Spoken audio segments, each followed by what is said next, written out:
Anaknya segera melemparkan tombak tersebut untuk diberikan kepada sang ayah, yang kemudian segera melompat untuk menyambutnya dan bersiap melawan hiena ganas ini yang terus saja ingin memangsa dirinya. Namun sayang, tongkat tersebut berhasil dipatahkan oleh binatang ini sehingga membuat dirinya diserang dan terluka. Namun dengan cepat, pria ini segera menahan tubuh hiena tersebut, lalu mengambil ujung tombak bius dan berhasil menancapkan bius tersebut tepat di tubuh hiena buas ini. Setelah sekian lama berusaha keras menahan amukan binatang buas ini, akhirnya hiena itu pun mulai lemas akibat obat bius dan pria ini pun berhasil melumpuhkannya. Para warga bersorak bahagia atas keberhasilannya. Begitu juga dengan para murid ini yang menjadi lega, akhirnya mereka bisa selamat dari serangan hewan buas tersebut. Para media datang untuk meliput kejadian tersebut. Para polisi setempat ini mengambil kesempatan kalau semua ini adalah hasil kerja keras mereka. Sementara pria ini yang sengaja menjauhi popularitas segera pergi dari tempat kejadian tersebut, lalu segera kembali ke restoran miliknya dan bergegas mengganti pakaian putihnya yang kotor oleh noda darah, lalu bergegas kembali masuk ke dalam restoran untuk segera memulai pekerjaan hari itu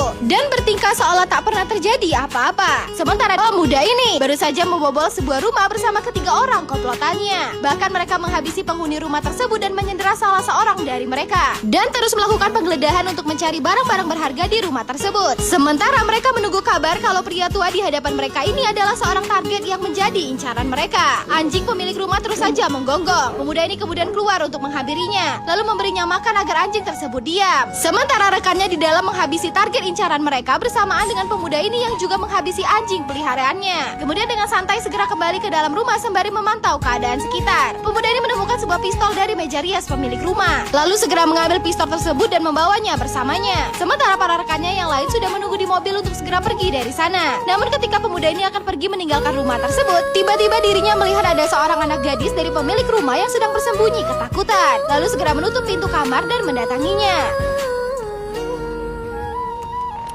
Para gerombolan penjahat ini berniat untuk melakukan pembegalan di sebuah jalan gelap yang sepi dan menunggu warga yang hendak melintas. Setelah melihat sebuah sepeda motor yang melintas, mereka segera beraksi dengan melemparkan batu ke arah mereka sehingga membuat pengendara motor ini terjatuh. Dan setelah membuat pengendara motor ini terjatuh tak berdaya, mereka pun mulai menggeledah semua barang berharga dan hanya menemukan sedikit uang yang tersimpan di saku celana korban mereka. Tak puas dengan hasil yang mereka dapatkan, mereka pun segera kembali bersiap menunggu calon korban lainnya yang akan melintas. Tak lama kemudian, sebuah mobil yang dikendarai oleh pria tua ini akan melintas di hadapan mereka. Dan benar saja, mereka segera melemparkan batu ke arah mobil pria tua ini sehingga membuat mobil yang ditumpanginya menjadi oleng, lalu menabrak dinding tebing sehingga mengakibatkan mobilnya jatuh terguling menyusuri aspal. Para pembegal ini segera mendatanginya, lalu mengambil dompet pria tua ini dan memerintahkan salah seorang rekannya untuk menanyakan nomor PIN dari ATM milik pria tua tersebut. Namun karena tak juga mau memberitahukan nomor PIN-nya, pemuda ini mengeluarkan sebuah pistol dari pinggangnya, lalu tanpa ampun segera menghabisinya. Rekannya menjadi terkejut.